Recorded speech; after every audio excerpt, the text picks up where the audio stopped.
Welcome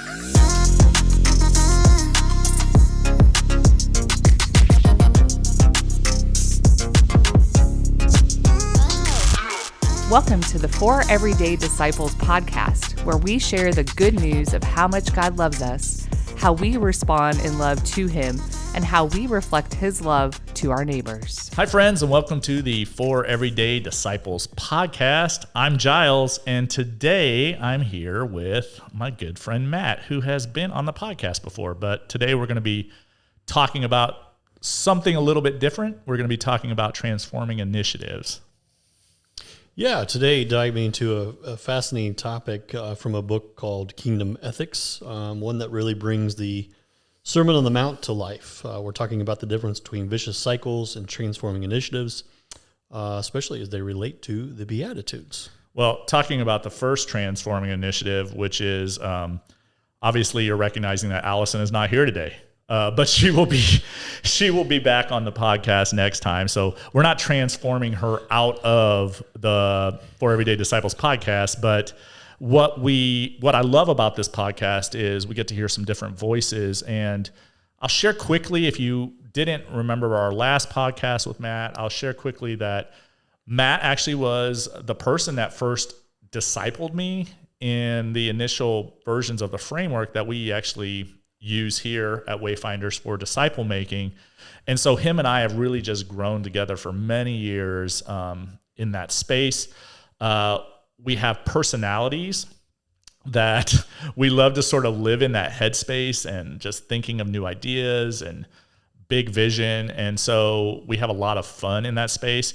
But I know for myself personally, sometimes it's hard to get down to the nuts and bolts of things. That's also why even this podcast for me challenges me, because it's about being the everyday disciple. It's not just about thinking about what these things mean. It's actually like living them out.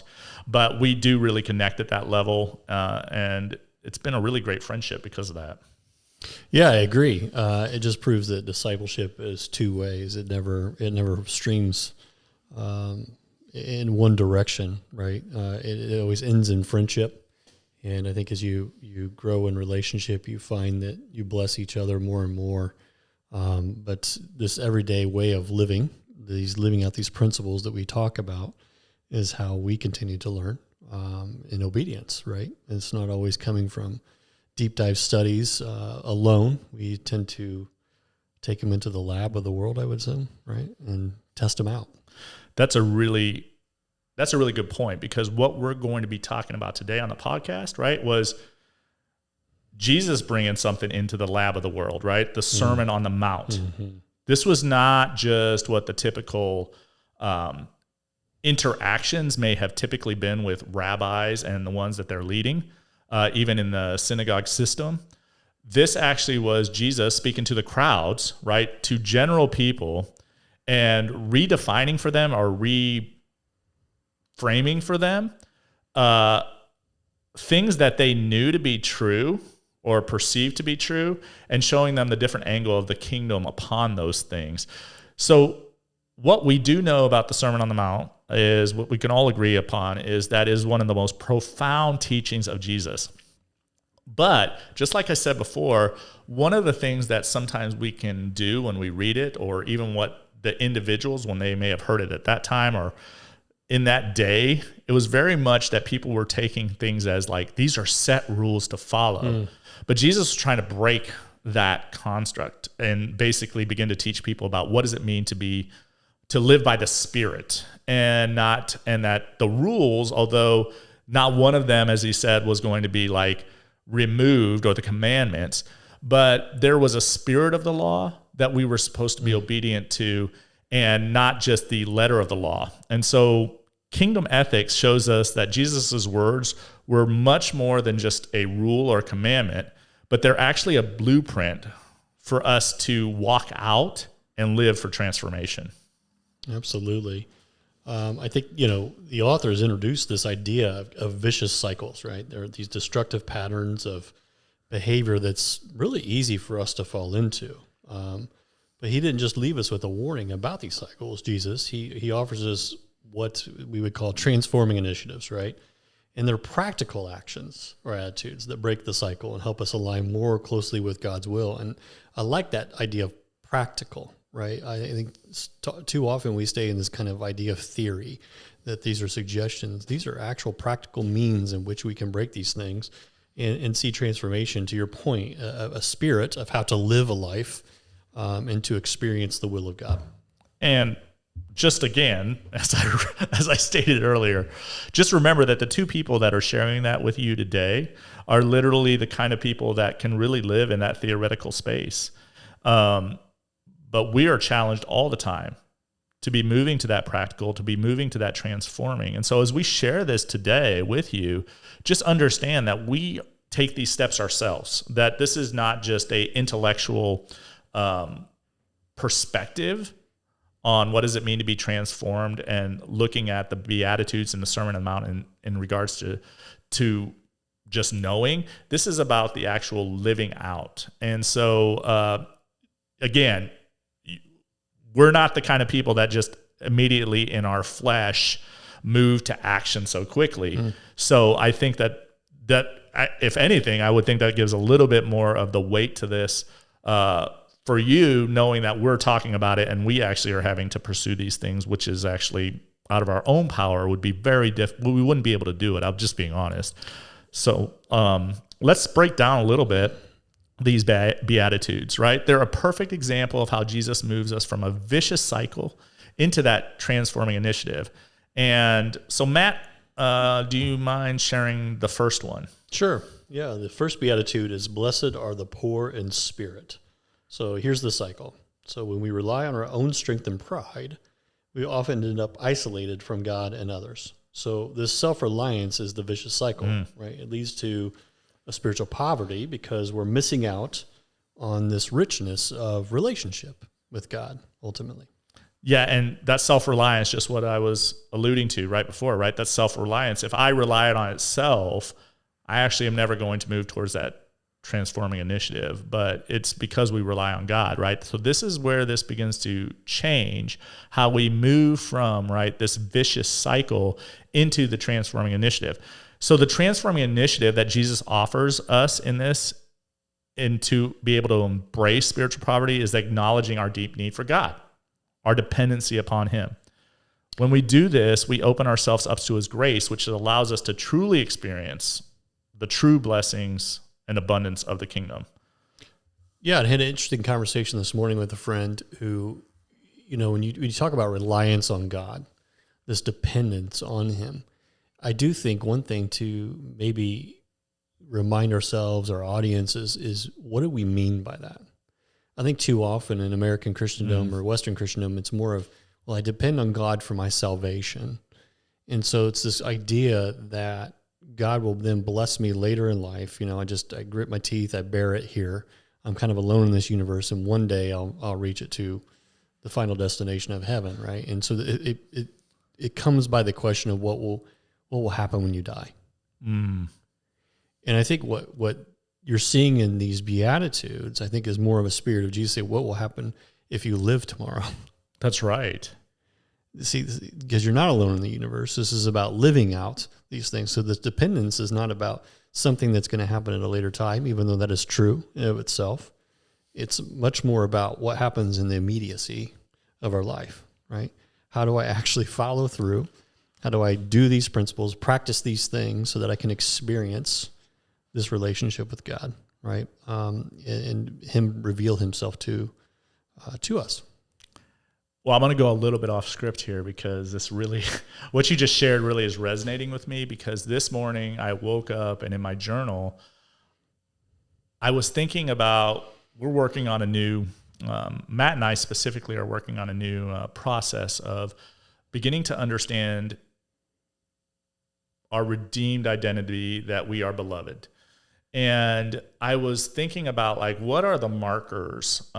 If we look at different postures that we can be in, what are the markers of being beloved? And the three markers I saw was faith, hope, and love, right? As Paul talks about faith, hope, and love are those markers. It's like the outcoming of it's what's coming out of us, right? It's what we are moving towards. And I realized that, wow, as Matt was just talking about presence, and Matt's really big on this. He says we really are good about like this gospel of the future or this gospel of the past, but we're really hard with God of the present. And I thought about faith, hope, and love. And I was like, why did Paul say that love was the most important out of faith, hope, and love? And I was like, wait a minute. Faith is things remembered. So it's the past. We have faith because we remember things from the past. So we trust God. Hope is things projected into the future. The hope that we have for the future of what God's promises are to us. But love is God in the present with us. And I was like, that's why Paul was saying that love was so important. And just what Matt was sharing about these transforming initiatives, if we listen for the transforming initiative, we're listening for the love, we're listening for the present time and moment, that he wasn't sharing these things just about the things that they remembered. He uses that all the time. Jesus uses that all the time. He talks about that. He also talks about hope all the time, or things in the future. But he's really saying that transformation happens in the present.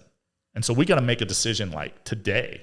Like even as you're listening to this, is there something in your life that God is calling you, that he's desiring transformation for you? And it's not about depending on the past of what that looked like, or even what it may hopefully be in the future. It's about what's the step today that you can take. And that's a transforming initiative. Yeah, I think it makes us sit down and actually slow ourselves down if we look at these Beatitudes and what they're trying to teach us. It is often that point of faith and hope. Isn't it interesting? Have you ever experienced where you go through a situation and you're trying to rush to get to the next event that you hope in, that might bring you some type of comfort, right? Something of nature to forget about what just happened. Right. And so it's like we move in these cycles, these vicious cycles, especially in our culture, from one thing to the next thing. And in between that is life. In between that's the mundane, every single day and every minute. And we never even consider it. We walk past it. And that's what you're being invited into. And so these things that he's starting to speak about, because another Beatitudes, blessed are those who mourn. Yeah. This vicious cycle is the tendency to suppress our grief, to ignore the suffering of others. And that leads to emotional disconnection and a hardened heart, right? And we all know how easy it is to put up these walls when we're hurting. But isn't it funny that when you live in a posture of faith and hope alone, no love, how you will suppress those things? Isn't it interesting? It is interesting because it's not just... Let's look at our calendars, guys. I mean, pull out your phone and look at your calendars. Your calendars are not based about the present. Your calendars are based like in the past or in the future. And don't we interact in our relationships like that, especially in the Western culture? I was actually talking about this last weekend with one of my friends, a young guy that I mentor that is from Africa. And then there was another guy that came that he was from Africa as well. And we were talking about time. And I was recognizing that one of the beautiful things that I began to realize about my time spent in Africa, in the East, and I know Matt is going to totally resonate with this with his time in India, was that although, yes, there are things that you put on your calendar as, here are the events that I have for the day, or here are the things. One of the things that the Kenyans were really good at, and which actually was always irritated Americans, it irritated us because we could never understand why they were always late to everything. Like, as an American, it's a value statement. The next thing, right? We put all of the pressure upon the next thing that I need to be at, and we forget to be present where we're at. But my friends in Africa, what I began to realize about what they were doing was they wouldn't end a conversation or dismiss a person until there was a conclusion to that relationship for that moment. They were very good at being present. They were very good at being in the present. So they weren't just always living in the future or in the past but it was in those relationships. And isn't it always in those kind of relationships that we even see the most transformation in our own lives? When we're not hurried, when we can abide and sit, not just with God, but with others in that same kind of space. So Matt was just talking about this mourning, right?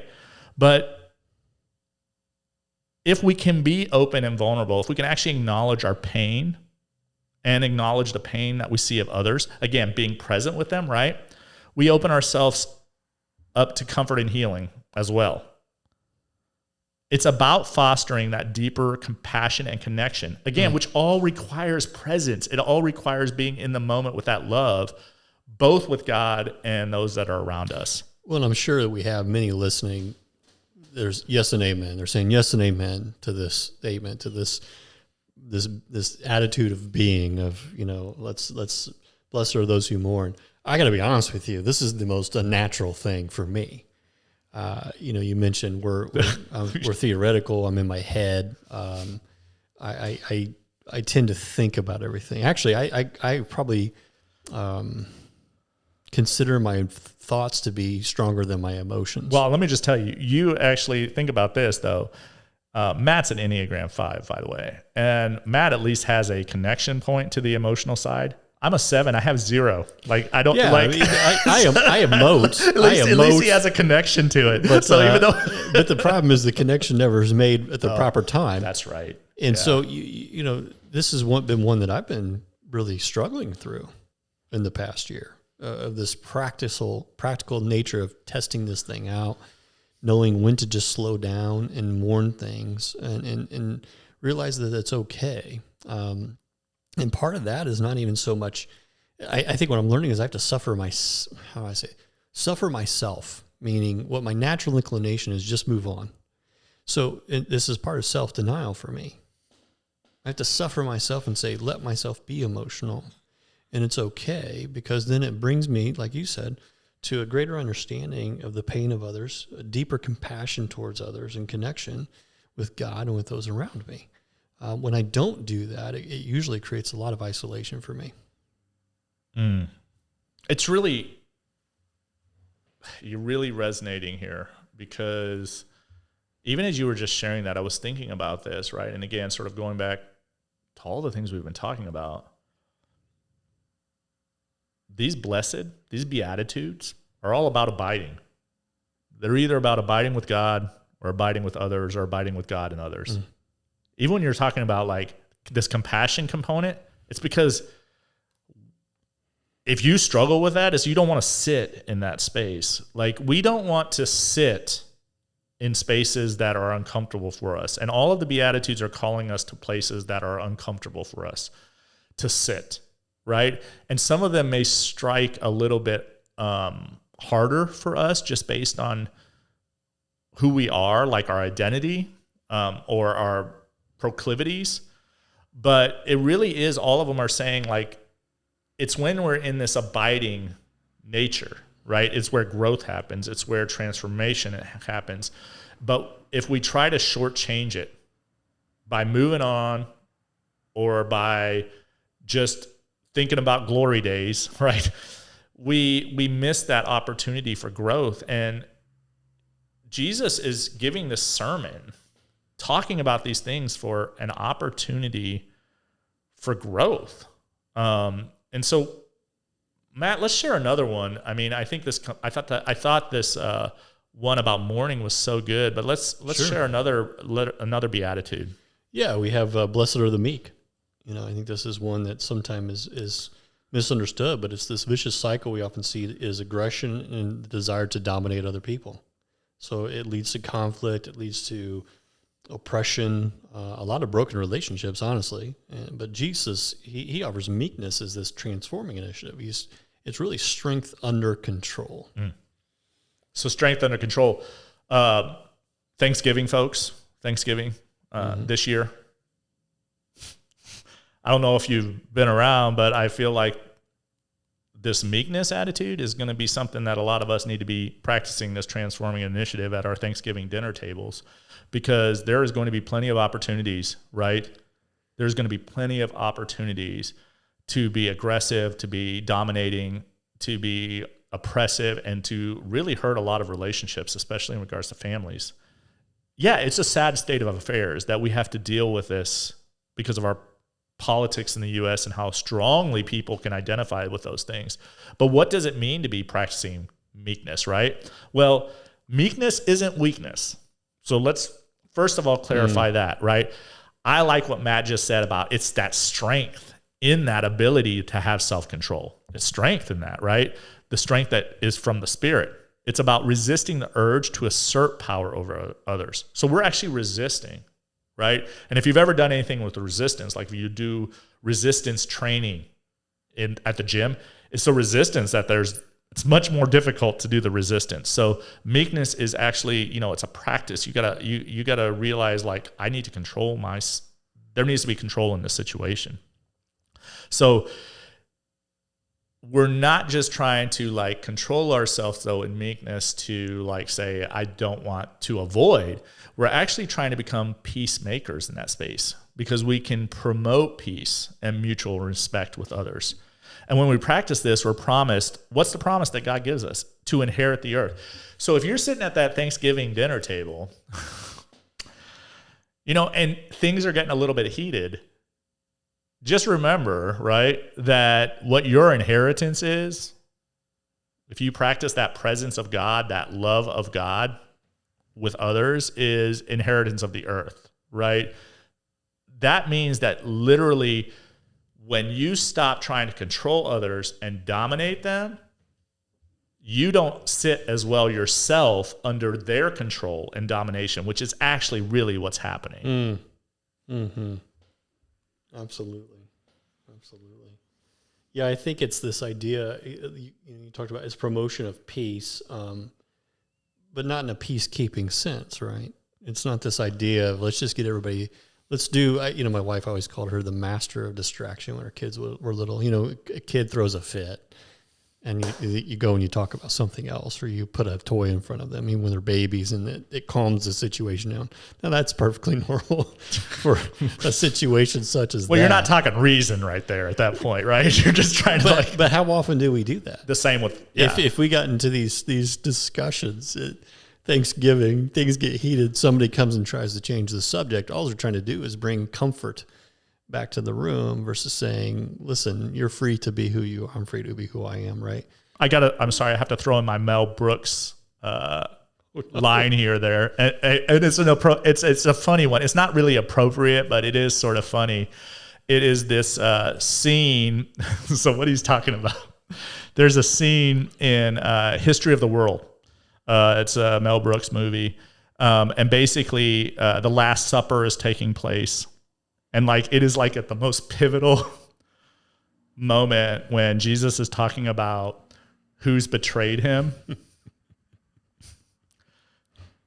And the waiter is coming around and he goes, Jesus, or Judas. He goes, Judas, more wine. And it's it's such a great, but how often, a lot of times at the Thanksgiving dinner, right? The distraction may be more wine. Yes, exactly. And especially if you grew up in families, if you grew up in Catholic families like Matt and I, that is a big distraction sometimes for people at the Thanksgiving dinners is someone just says, more wine? Let's move the conversation on. That's right. Well, and usually I think it comes out of this kind of, you said earlier, these proclivities, right? So even this idea of I am what I do, I am how I perform in life, right? We have a culture that's very easy to come by that, right? If I perform well, then I'm above you, right? And so in order to not feel inferior, we do what? We perform, we do these, we move up in hierarchy, we put people below us. It's very easy within our culture to do that and fall victim to it, honestly. So that's kind of that proclivity that I think he's trying to hit the root of that. But the last one really, or what we talk about today is, blessed are those who hunger and thirst for righteousness. And there's this vicious cycle here that's this pursuit of self-righteousness or justice at the expense of others. It often leads to this division or sense of moral superiority, right?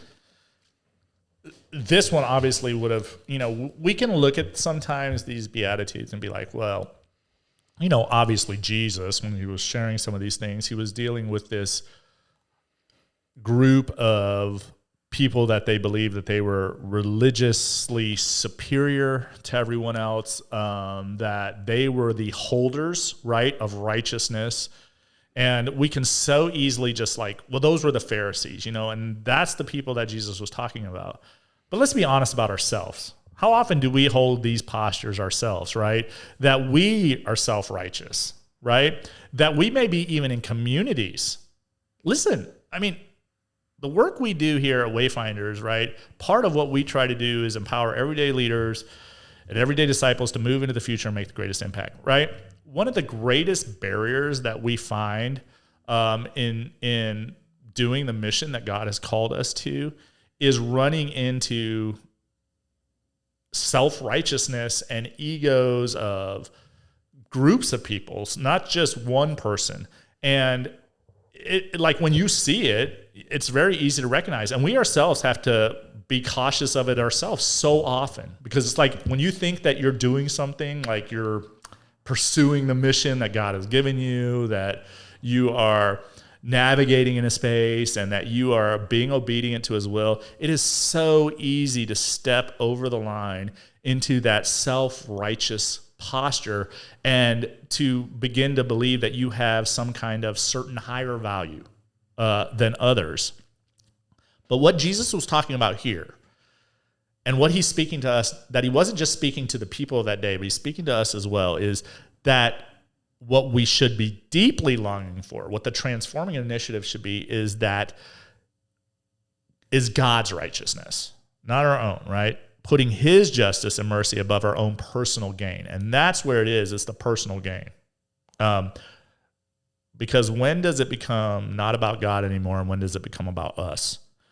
When we do this, though, our desires and actions begin to align more with his heart, leading to a more just and compassionate society, more just and compassionate relationships, and just an attitude of, as we grow in maturity,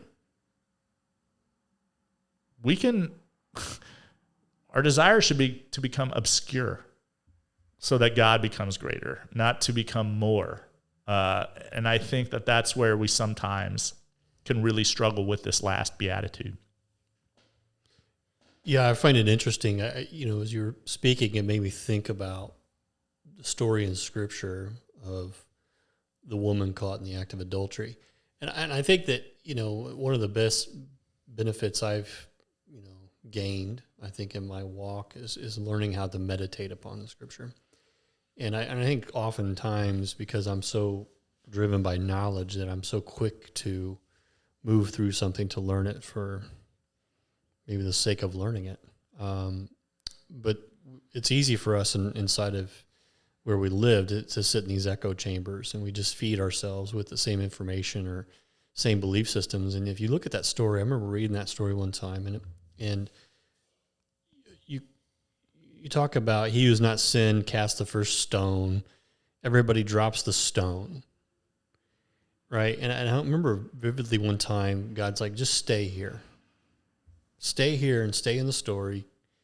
Keep reading and don't leave this. And what I did in that time was I started to recognize that so many times I understood that I was like everybody else, that I too would have dropped my stone. And I thought that moral behavior, that one behavior, whatever, was enough. And what I realized is I would stay in that story for, I remember about a week, I realized that I would drop the stone, but I'd stay, but I'm still better than her. And I'd walk away. And so there's still this attitude, right? But if you stay in the story and you watch, who's left? Who's left in the story? It's no one except for her and him. Yep. And he is obscure. He is in that space of, there is no condemnation here. It's actually very profound. So how often do we walk into the place where we don't want to be condemned, right? We want to receive that. But at the same time, I want to hold on to that stone, even if I have to drop it, but I'm still going to hold on to it in my heart to say, yeah, but at least I didn't do what you did. And I think it's that measuring stick, because we believe we're alone. And something in us is telling us that, you're not quite as sure that later on it's going to be yours. I'm telling you, it's there. And we just don't want to sit in the tension of the gap. Mm-hmm. I mean, that story is a prime, that story of Jesus and that woman is a prime example of standing in the gap. the tension of standing in the gap, right? Because we look at all these things that we desire. Who do people say that I am? What do I have? What do I do? We look for all of these things that we like, these different things that we promote and build up as being the most critical or important things.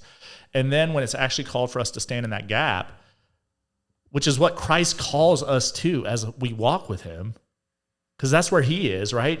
It's that tension point of being in the world but not of the world. It's the tension point that all the time he's talking in paradoxes and these opposing things about, but then us being in that space in between, the liminal space, that's an uncomfortable space. All these Beatitudes are an uncomfortable space because where are they actually asking us to be?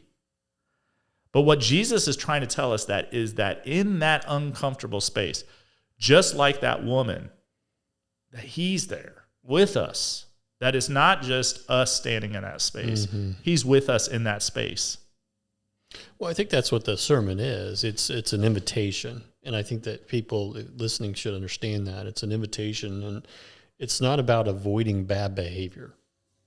Right. It's about embracing attitudes and actions that reflect God's kingdom here today on earth. A mentor of mine always said, Matt, it's not the do attitudes, it's the be attitudes. If people will approach it as he's trying to speak about your attitude towards something, then I think what it does is it allows you to stay deeper in the stories to see that, yeah, I actually do think those things.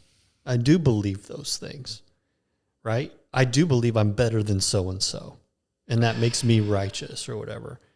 And what he's saying is that's not where it's at. That's not where it's worth it. And I think to your point earlier, love invites you to be free.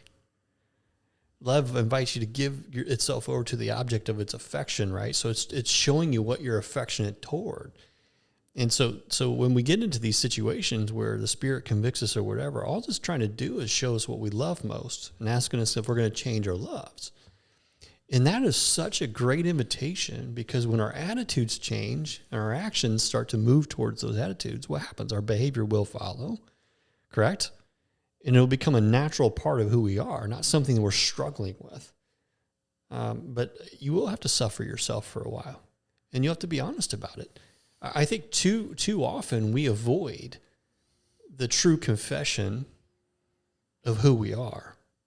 You know, my son, Isaac, you know, the first time I remember he was playing Little League Baseball, and he got his first hit ever. I'll never forget this. Get his first hit, take him to the concession stand. Man, Isaac, I'm so proud of you. You got this hit today, man. Good job, buddy. And I remember he was like probably 8 years old, and he gets in the back of the car, and he's like, yeah, I'm pretty much a professional. That was the exact comment. I just laughed. But there was this thing about Isaac that he's like his dad. If he can't do something well, then he won't do it, right? If he can't get it right away. Yeah. And I remember he got invited to play lacrosse his junior year of high school. And he never played. Now, his buddies that grew up playing this game, right, knew nothing about this sport, whatever. He's in the back of the backyard throwing a ball against the fence, which is part of what you do out of this, stick and net or whatever. And he's missing the fence half the time, and these balls are spraying everywhere, right? And I'm telling you, man, Giles, this is going to sound crazy. I remember walking out the door, and I said, hey, man. He's like, yeah. I go, you suck at that. And he gave me this look, like, I can't believe you just said to me, right? And I said, hey, why don't you just embrace the fact that you suck at it? Because until you do, you won't continue to put the effort to become good at it. But if you keep on doing what you're doing right now, and you're honest with yourself in the moment, throughout this, you will become better and better and better. And he did. And it was the first time I saw him take ownership to say, I can't do this really well yet. And I think it's the same attitude. It is the same. And it is what that story of transformation, right, that you just shared about Isaac, but like being able to sit in that space of like knowing where you're at and knowing who you are in that space, right? Like really knowing where you're at, because we've already been given our identity, right? But knowing where you're at, it allows for that growth, and it allows for us to be transformed. And this was what Jesus was doing, right, with the Sermon on the Mount. He was giving, that's why it's powerful. He was giving us a marker of where we may be at, but then also giving us, with these transforming initiatives, a way forward. So it wasn't just like you're stuck there, right, or you're one side of the spectrum or the other. You're in between somewhere, but this is a way that you can move forward and become more like Christ, more like me, And so when I said me, I was talking about Jesus as if he was doing the sermon, right? Not like me. But when we actually begin to apply when we actually begin to think about things, first of all, I mean, you're probably right. The first thing is you actually have to let's be honest with ourselves and have some awareness and begin to think about these things. But when the actual steps, though, then become to apply them, it actually does begin to lead to that transformation in our daily lives, right? Because we start all of the things that we talked about. If you think about putting yourself on one side or the other, what you end up doing, those vicious cycles are really just chains, right? They are things that are just going to hold us in bondage. It's the Egypt that God is trying to get out of us, but we have to recognize that we have already been freed from those chains, and now to live out the identity He has called us to do, but we have to do that in a way that He's giving us a path forward. And it's not that we are all the way there today. Matt and I were in a class together on discipleship, and there was a word they used, teleos, and it's this word for perfection, right? But the actual way is not like the static word. It was a walk towards, or a movement towards, or a journey. I like that word, a journey towards perfection. And that's what we do when we walk in obedience, when we listen to these Beatitudes, when we can be honest with ourselves and we can say, God, show me where I'm at. Show me what's next. Show me what the heart of the message you are trying to give me. That's how we begin that journey towards the perfection, the teleos, that what is amazing, that God has already given us. That identity has already been given. We're just discovering the identity as we go on the journey with Him. Yeah, and I think what gets in the way is that idea of we believe we should be perfect already. That's right. And so it's the same thing we got in the way of Isaac is I should be good at this. Why? You've never ever done it. But it's the half gospel, right? It's the just purely the justification. Correct. But so I'm a Christian, so I shouldn't think that way. I'm a this, so I shouldn't do that. And how many people are living in guilt right now because of that? They do all the time. It's the should-haves. I should have done this, or should have served this person in this way. And I understand that there's this desire to follow, but the point is you shouldn't have done anything yet. You need to learn who you are, and that is beloved, right? This is who you are. So therefore, you have the safety to what? Mourn. You have the safety to be meek because it's okay, all's well. But that idea of teleos, it is about growing up, isn't it? Let's grow up then. Now that we're aware, now that we can admit that, hey, I'm not as I should be or I want to be, let's say that, but I am.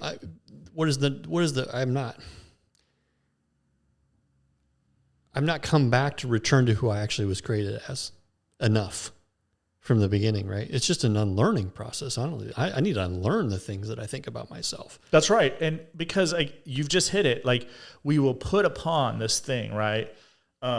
We will put upon this thing of guilt and shame, and we will reside in that place, right? And we'll say, I should have. But literally, what we do not do, what we tend to do, is that we get stuck in a pattern, and we're not looking at it, right? We're not looking at it as a way that we should be moving, right? We need to stop for a moment and ask, right, the Spirit to reveal to us, where are those areas in our life? Where are those areas in our life where we may be stuck in one of these vicious cycles? And you can use the Beatitudes as a guide, but there are all kinds of areas that God is desiring to do a transforming to move us towards transformation. But we have to first, as Matt just said, we have to recognize it. And we actually have to like recognize that it's not going to be, we love to sit around and wait.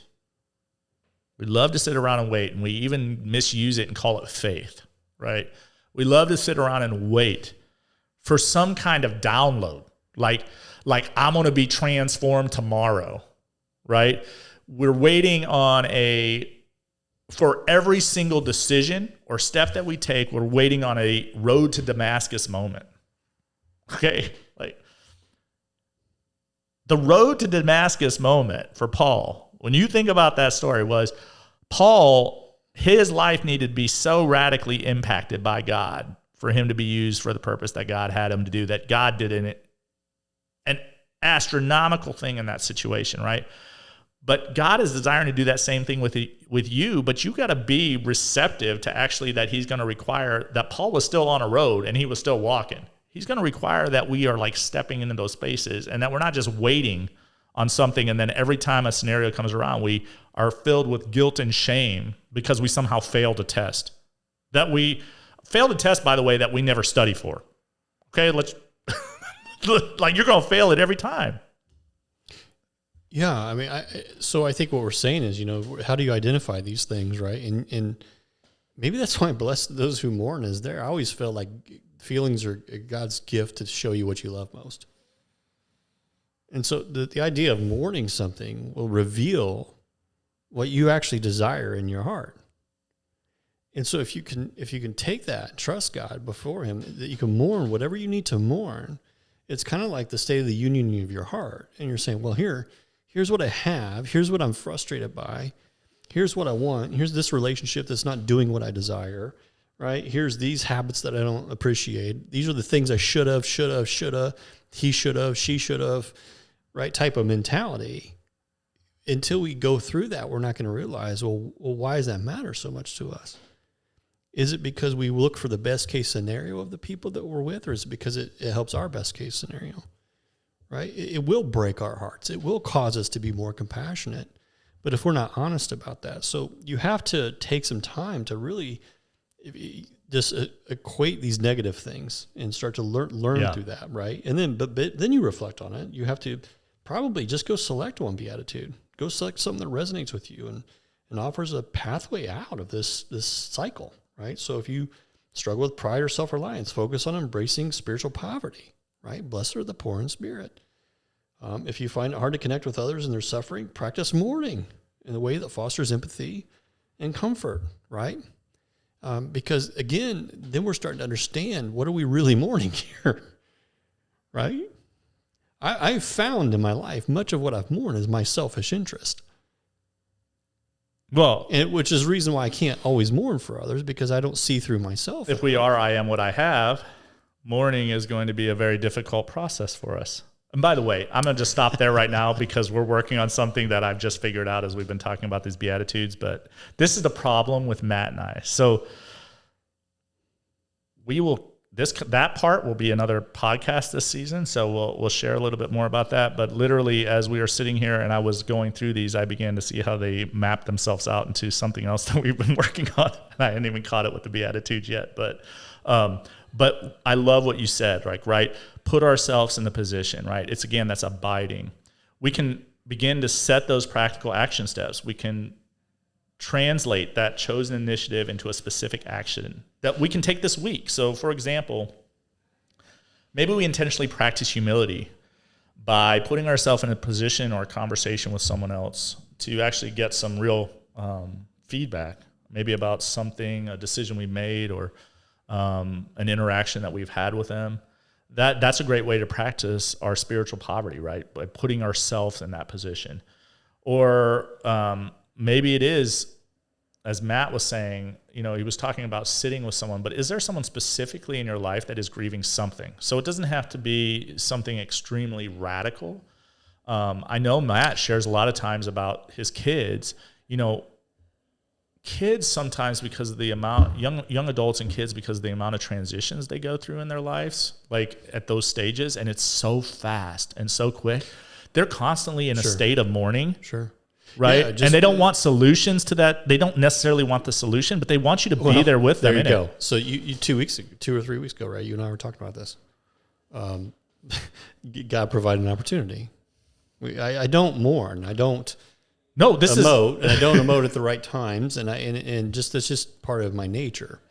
But something that I'm trying to walk towards to understand more. So I have 3 daughters. I have 1 son. This one particular weekend, my wife was gone on a camping trip with some girls and having a great time. And on Friday evening, I get home from a high school football game at 11 p.m. The game just lasted longer. It was kind of a thing. And here's my 20-year-old daughter, and I could tell something's wrong. So from 11 p.m. to 1 in the morning, I go to bed at 9 p.m., by the way. So from 11 p.m. to 1 a.m., she's grieving with me over this lack or sense of belonging, these things that just naturally happen, like you mentioned, these transitions in life. What's so interesting is the very next day, I go with my son, my daughter, her boyfriend. We go to do an event, and then my 15-year-old daughter breaks down over very similar things. And 2 instances within 12 hours of one another. And I have never felt more hopeless at one point to my natural self, and also more at peace as I practice to say, you know what? It's simply just about listening, telling them I'm sorry, that I love them, and just sitting them while they cry. Now, and crying with them. And I did. Because my natural thing is I want to explain it away. That's right. Give them all the reasons these things are happening. Tell them that this is a natural part of life. And I'm sure some of that slipped out because I can't help myself sometimes. It's just I'm all me, right? But I was purposely, intentionally thinking about this beatitude. And you were okay being present. And I think that this is the thing, is that even what you just said, I want to explain it away, and I have to be careful of this myself. What is that? That's a vicious cycle that we put upon someone. We put the vicious cycle upon them. Very much so. We're given a commandment, right? But inappropriately. It's not in a way that it should be. It's the time, right? It's the abiding in that space and that time where you allow truly their heart to be open and for God to do healing within them in this space and being with them. And sure, there may be practical things and we're going to talk about that right now. There may be practical things that absolutely need to take place, but it is knowing, when am I allowing for God to use this moment as a transforming initiative, or am I speaking into this with the power of a tongue, a vicious cycle that's going to continue them on a pattern? Because what could you say? It's going to change in the future? What? No, there's going to be a whole bunch more transitions and loneliness and belonging struggles and all those kind of things, right? But being there in that time and the place was, maybe that's just what is required for the moment, is like, you're here, you're present, and you're showing love. You're not giving me a false hope. You're not giving me a false hope, or you're not speaking to some past narrative about how I used to have all kinds of friends, and whatever that scenario was. Either one of those things creates pain and suffering actually for that person. But I think too, though, and what we can speak about is I would say that there was nothing in those instances, those 2 instances, 12 hours apart, where I rose to the occasion. No. And we have a friend who, was a professional athlete, and used to always say you get frustrated with announcers who said they really are rising to the occasion. And I always frustrated him. He said, no, they rise to the level of your training. That's right. There's no such thing. So good. Is getting above. You can't just supernaturally all of a sudden hover or something. And so I honestly think that was out of disciplines and meditating on Scripture, prayer, like what you just said. Conversations. That's right. Of especially ours personally, of how we speak so much about being honest about who we are, to that same mantra of, man, you suck at this type of the kind of thing I was saying with Isaac. You and I do that with one another because we're so safe with one another. So to be able to then enter into that space, I was trained up for it. I was ready to recognize what it was in that moment and say, man, I want to go ahead and explain the world away, but I shouldn't. Right? Now, if I wouldn't have been in Scripture meditating, if I wouldn't be prayerful, if you and I weren't having those conversations on a consistent basis, I'm sure it would have been very easy for me just to continue to fall back on what's natural to me. And That's just right. completely pass over and not be present, right? Provide some type of faith, provide some type of hope, but give no love. Right. Here's the thing. It did not remove the sorrow or mourning from you. The fact that you had been growing and understanding reliance on God rather than your own self-reliance, because that's what the disciplines do, right? If you do the disciplines appropriately, and what I mean by appropriately is not for your checkbox list or something like that. What I'm saying is if the disciplines are about growing closer to God and knowing God and spending time with God, what happens in those moments that he was just saying was the natural behavior actually becomes more of reliance on God than reliance on self. Reliance on God rather than reliance on self is where we can have peace instead of guilt and shame. That's the big difference. The reality is that you can find yourself in a situation if you basically say, every time I have a scenario, I'm like wondering, did I make the right or wrong choice? And I'm having guilt or shame. But ask yourself this question. Are you actually pursuing God? Are you actually in a relationship pursuing him? Doing some of these things like meditation, spending time in his word, prayer? Are you spending time saying that, first of all, if I'm going to abide with others, what we just said, all of these things are about how are we loving our neighbor as well. What am I doing to abide with God? Because if I don't abide with God, how the heck am I going to abide appropriately with others? It's never going to happen. You're always going to be in shame and guilt. You're always going to be in a vicious cycle. You'll never, because there's nothing you can do to say, well, if I had just said this. That's not what the conversation should even be about. What the conversation what we should be having with ourselves is, am I who God says that I am? Am I who God says that I am in this space? Or am I who I say, all these other comments, these other narratives we may be playing out? Because I'm someone who give, just like you, I'm someone who give advice. I give advice all the time. Like, what do you think I'm doing a podcast for? It's like that you're captive audience for like advice giving. But the reality is, the real question I need to be asking is, am I who God says that I am, so I can be at peace in a situation of being with poor in spirit, being myself poor in spirit, being with those who mourn, being myself one who mourns, being with those who are meek, being myself one who is meek.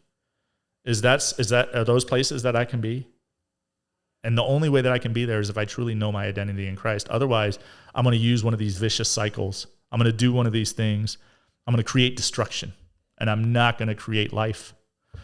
So that was a really good point you made. And that is what the change is, because it doesn't seem like it was like suddenly I knew the right answer. It was like, no, suddenly I knew the person who I was supposed to be in that moment. Yeah, and I think, we always say the word supposed to be so much, don't we? Even on accident. It's, I know what you're saying, though.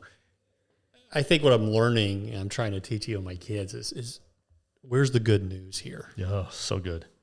See, it's not about, like, I have some knowledge base of something. I have to find the good news in whatever circumstance I'm in, moment I'm in, the relationship.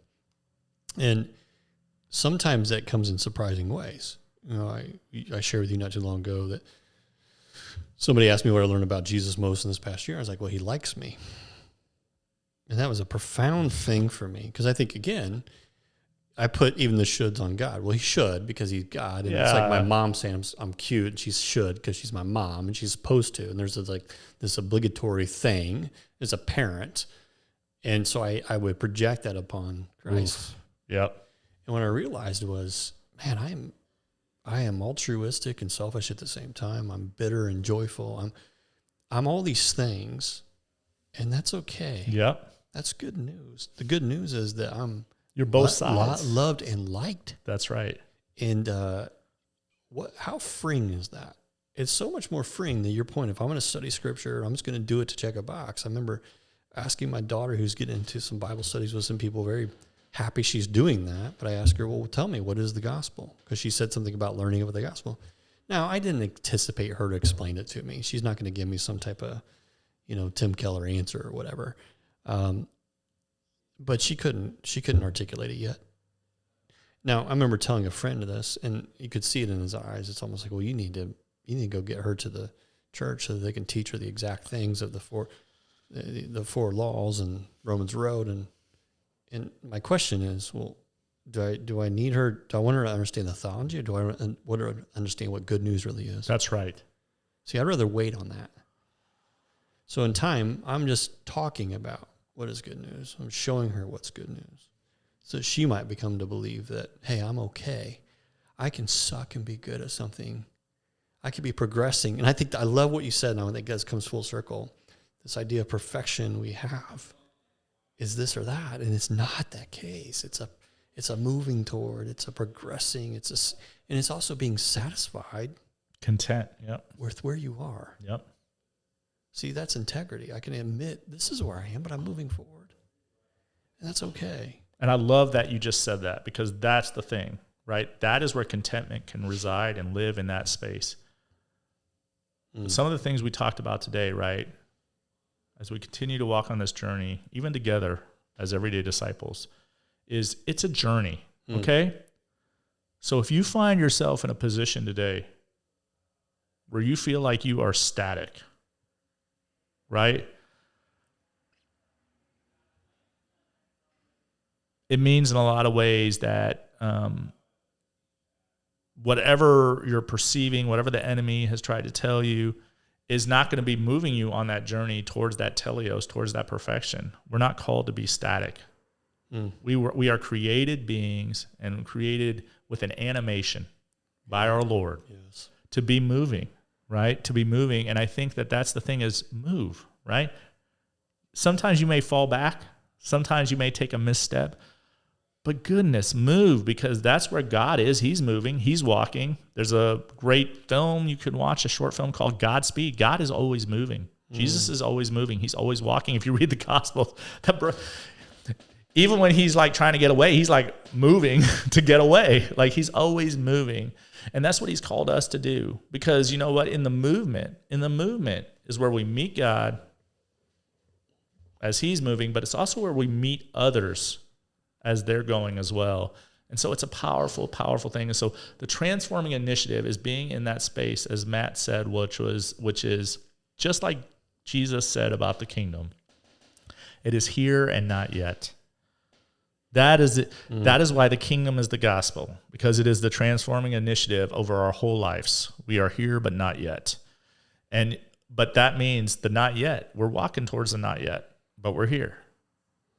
Which I think, again, goes back to you have to find the good news then. So you're never going to, we wouldn't want to take an Arnold Palmer and separate the lemonade and the tea. But because it's not yet, that's not going to happen. So I have to identify what is good. I have to celebrate and proclaim then what is good. And I have to be okay with that, right? What we tend to do is we find something good, then we want to remove everything from it and act like that nothing bad can be around it, and it's just not true. It won't work that way.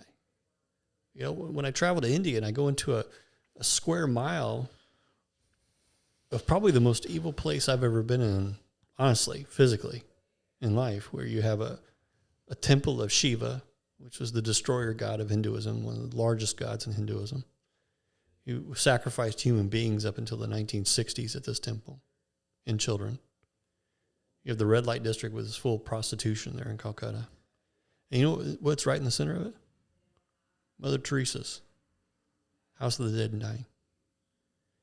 Heaven in the middle of evil. I'm telling you, until you walk into spaces like that and recognize this is the way it is, then you'll always be separating in your mind. You'll always be trying to separate yourself even. And there's no point to it. It's just recognizing what is, search for the good news, move forward, right? It's why we want to take a deeper dive into how we obey Jesus' commands. We develop these disciplines that align with even just our unique personalities and motivations, right? Because not everybody responds to these things in the same way, and that's okay. Extroverts might find community-oriented discipleship or disciplines, that like fellowship or self-service or service life-giving, while introverts, they might gravitate towards solitude. Meditation, I do. It's very natural to me. The key is to find out what draws you closer and helps you to live out these commands, right? So that you might become good news for someone, that your peace may become upon somebody, and that it rest. So let's do that. Let's do that this season. Let's thinking about like this. I was just in my head as you were sharing even about those different districts. It's everything sort of ties together as in like, let's not be stuck in the past, right? Let's not be terrified or fearful of what the future may hold and thus be paralyzed. Let's be present today. Amen. with God's love towards us. Amen. And the way that he has called us to love others. That's the way that you walk. That's the way that you move. Because otherwise, one of those other two extremes is going to happen. And what God was saying is, be with me. Follow me. Be with me. Be present.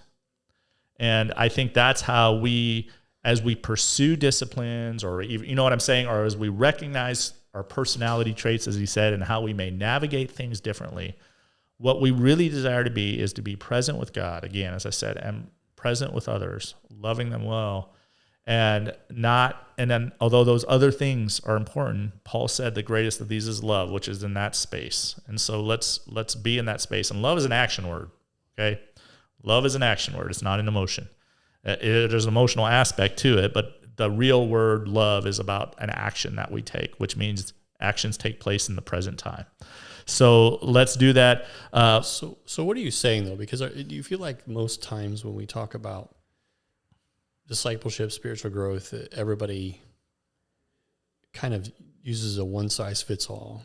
Are you suggesting that we can personalize this growth? Yeah. Is that what you're suggesting? Well, I'm suggesting it, which is also like,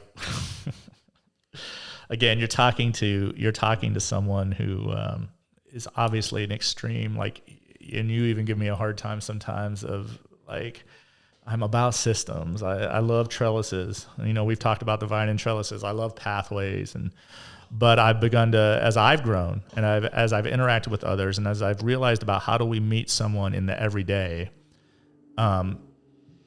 there will be principles to this pathways, right? There will be practices, but they can be much more personalized for our personal journey with Christ, and even as we develop. And I think when we even misuse that word personal with Christ, because relationship with Christ actually occurs in community. And so by helping develop and working on, and the things that God has given us, and working on the things of creating pathways for people, it's like you don't grow alone, you grow with others. And if you know people that are ahead of you or behind you, right? This is that Timothy, and this is the Timothy, Paul, and Barnabas scenario. You may not know necessarily right now a Barnabas in your life. You may not necessarily have a Timothy that you're knowing to speak to in your life. But what if someone could say, hey, there are principles of Barnabas in relationship, the way that he would speak to you as a disciple to help you grow, Paul. And Paul, there is a person that you can speak into, that you can learn new things in a way to be able to engage them in a way to be able to share the gospel and have them grow in their spiritual maturity. How great would that be? And that's in a culture that is so based on individualism. What would it start looking if we started teaching people actually how to grow in their faith in community? And then I mean in an authentic Acts 2 types of community where spiritual resources are shared abundantly with each other. Relational resources are shared abundantly with each other. Physical resources, intellectual resources and even financial resources are shared abundantly with each other to meet the needs of the body of Christ, which we are all a part of, and we all have unique parts to play in that. So discipleship, it is not, there are practices, right? We're going to talk about practices. There are disciplines. There are methods, but all of those are based on, to be effective, need to meet people where they're at today and give them the next steps forward. So I hope that that's what we're working on. I mean, that's that's what I'm excited to see where it goes. But yeah, I don't think transforming initiatives happen in isolation. Yeah. I think it's just this idea, though, that we are unique in how we were created, but in our relationship, we're able to speak to that uniqueness, see it in each other, the good and the bad, speak to those things. So yeah, I think engaging with people is key to this walk, and then applying different things to help each other. I think the growth that we've had personally by being honest about what's underneath us. Honestly, is that's huge. I mean, and I think honestly, right? We can't take anybody further than we've already been led. So we have to constantly sit in that place of being transformed by God, growing in things. And there are a lot of things that we don't know yet. And we already know that there are people that know these things, that God has already taken them on those journeys. And we're excited to be able to, with this open-handed mentality and this open-handed philosophy that we're moving towards, to share things in common. There's a humility that comes with that, which has also been a beautiful thing, because we've been able to discover in our own spaces resources way beyond what we could have imagined if we were just thinking about them or mourning loss. Right? Because it is about laying it down so that something greater can be picked up. And so I'm excited for this season. I know, guys, that was some real, listen, I'm sorry. This is the thing with Matt and I. It gets a little lofty. It gets a little bit into spaces where we're doing like winks at the table and like we're putting pieces together in our head, and we're like, we're an hour and 6 into a podcast. So this is honestly, I felt like just the beginning of our conversation. But for your guys' sake, I hope that this podcast in regards to transforming initiatives has sort of planted some seeds of things that we want to be thinking about as we go on this journey this year in the For Everyday Disciples podcast. And as you go on this journey with us, I hope that you are also feeling that you can begin to grow in these ways and share those things with the people that are around you, Yeah, share with us. We'd love to hear your thoughts. Reach out to us on social media, through our website. Let us know how your attitude maybe has changed towards something that you've learned about Christ recently. Let us know how you've seen transforming initiatives in your life through friendship with others. We'd love to hear that. Yeah, absolutely. And thanks for joining us as we, really what you joined us today in was Matt and I having a conversation. But thank you for coming alongside, for praying for the work that we do. We are so grateful for that. And we continue to pray for all of you as you continue to have influence in all of the different spheres in which God has put you. We don't share this very often, but I will share it. Check out the yourwayfinders.org website. The reason is that we do have like community nights. We have had talking about sharing things in common. We have a person here that has begun to do a prayer luncheon, which is really awesome if you just want to come and be able to pray over the community and the things that are happening here. But yeah, just find out more of those details. Come alongside.